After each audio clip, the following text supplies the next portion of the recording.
Allah ya Rasulullah, berikanlah kami syafaat-Mu di dunia dan di akhirat yaumul mahsyar. Ya Allah ya Rasulullah, berikanlah kami kemanfaatan, keberkahan dari apa yang telah diberikan pada kami. Ya Allah ya Rasulullah, angkat hijab yang tebal ini agar kami mengerti tujuan hidup kami. Ya Allah ya Rasulullah, tuntunlah kami dari sisa umur kami ke jalan yang Engkau ridhoi. Ya Allah ya Rasulullah, berikanlah kami kemudahan, keuntungan, kesejukan, kebahagiaan, kedamaian, kemuliaan, anugerah karunia keselamatan untuk kami, keluarga kami, saudara-saudara kami, sahabat-sahabat kami, kaum muslimin wal muslimat, mukminin wal mukminat. Ya Allah ya Rasulullah, masukkan kami dalam keadaan husnul khatimah, ya Allah ya Rasulullah, terimalah doa hajat kami ini dan kabulkanlah ya Allah. Ya istajib du'ana samina du'ana kabul ya Allah. Ya Allah ya istajib du'ana samina du'ana ya Allah kabul ya Allah. Ya arhamar rahimin, ya arhamar rahimin, ya arhamar rahimin, amin ya Allah kabul.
Allah menggulung langit pada hari kiamat, kemudian mengambilnya dengan tangan kanan, lalu berfirman, Aku adalah Raja. Di mana orang-orang yang gagah? Di manakah orang-orang yang sombong? Kemudian menggulung bumi dengan tangan kiri, lalu berfirman, Aku adalah Raja. Di manakah orang-orang yang perkasa? Di manakah orang-orang yang sombong? Hadis riwayat Muslim.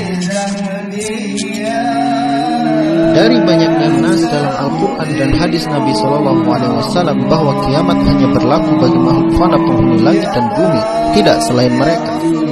Yang memang pada dasarnya Allah menciptakan langit dan bumi bukan sebagai makhluk abadi, termasuk yang menghuni di dalamnya dari jin, manusia, malaikat, binatang, tumbuhan, dan benda-benda langit lainnya.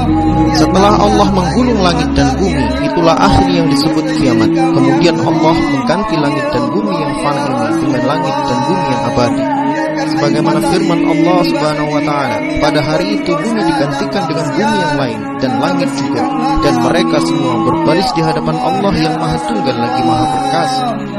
Itulah akhir. Setelah itu dimulailah kehidupan abadi tanpa ada kematian yang Allah Subhanahu wa taala janjikan. Biarkan air mata ini sebagai saksi kecintaan kami kepadamu, hai kekasih Allah. Ya Allah ya Rasulullah, biarkanlah. Karena kiamat hanya berlaku bagi mereka yang fana, yaitu penghuni langit dan bumi, maka pastinya mereka yang bukan bagian dari langit dan bumi tidak akan binasa. Ulama Ahlussunnah menyebutkan makhluk-makhluk yang tidak akan rusak atau binasa di antaranya Arsy atau singgasana milik Allah Subhanahu wa taala beserta 8 malaikat yang menunggunya, Lauh al-Mahfuz atau buku catatan takdir beserta kolam atau pena yang menuliskannya, surga dan neraka keduanya adalah alam abadi, tidak ada kematian di dalamnya, sangkakala dan malaikat yang meniupnya, Sebagaimana yang dijelaskan oleh Imam Al-Barbahari, beliau berkata, segala sesuatu yang Allah tetapkan atasnya fana, maka dia fana atau musnah, kecuali surga dan neraka, arsy dan kursi, lauh al-mahfud dan pena dan sangkakala, tidak akan musnah dari ini semua selamanya.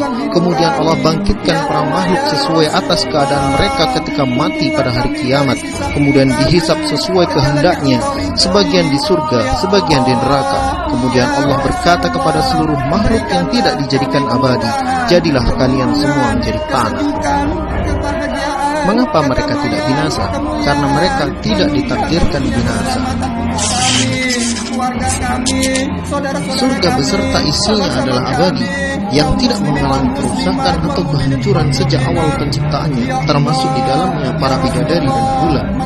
Mengenai keberadaan surga saat ini, ulama telah bersepakat berdasarkan dalil-dalil sahih bahwa surga telah diciptakan dan sudah ada saat ini di tempat yang Allah Subhanahu wa taala tetapkan. Ibnu Taimiyah dalam Majmu' Fatawa menegaskan telah bersepakat para salaf umat dan para imam dan seluruh ahlu sunnah bahwa ada sebagian makhluk yang tidak akan hancur dan tidak fana, seperti surga dan neraka dan arsy atau selain itu. Tidaklah yang mengatakan bahwa semua makhluk adalah fana kecuali ahli kalam dan pembuat bid'ah. Sebagaimana surga, neraka pun telah diciptakan dan neraka tidak akan rusak atau fana. Sebagaimana firman Allah Subhanahu wa taala, adapun orang-orang yang celaka, maka tempatnya di dalam neraka, dan di dalamnya mereka mengeluarkan dan menarik nafas dengan merintih. Mereka kekal di dalamnya selama ada langit dan bumi, kecuali jika Tuhanmu menghendaki yang lain. Sesungguhnya Tuhanmu Maha Pelaksana terhadap apa yang Dia kehendaki. Adapun orang-orang yang berbahagia, maka tempatnya di dalam surga. Mereka kekal di dalamnya selama ada langit dan bumi, kecuali Tuhanmu menghendaki yang lain, sebagai karunia yang tiada putus-putusnya.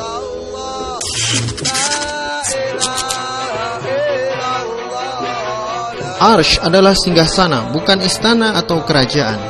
Arsy adalah makhluk Allah yang paling tinggi, paling besar, paling berat, paling agung di antara makhluk Allah yang lain. Arsy juga tidak akan hancur, tidak bisa dibelah dan tidak bisa dipecah.